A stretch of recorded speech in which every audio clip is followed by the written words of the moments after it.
တောင်းထောက်ဒီထလာရဲ့ကြောကိုချလက်ကိုအပေါ်ဆက်တဲ့ကိုရတဲ့အနေထားမှာရှူသွင်းရှူထောက်ကိုဆယ်ကြိမ်ပါ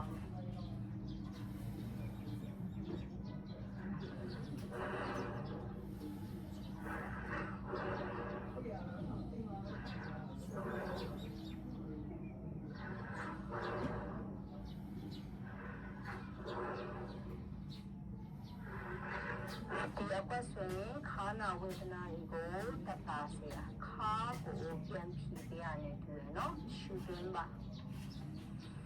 ရှူထောက်ထောက်ပြန်ထားတဲ့အချိန်မှာလက်ကိုအရင်လျှော့လက်ထောက်အားကိုအသုံးပြုမယ်လောပြီးစက်ကနေမထားမိချင်နဲ့ခါနာသွားလိုက်မယ်ကကောင်အားကိုတော့ဒီမှာချင်းထားချောက်ကိုပြန်ဆက်နော်အဲ့မှာစိတ်ကိုမလုံးဘူးအရင်ကြီးနော်နောက်တစ်ခါကို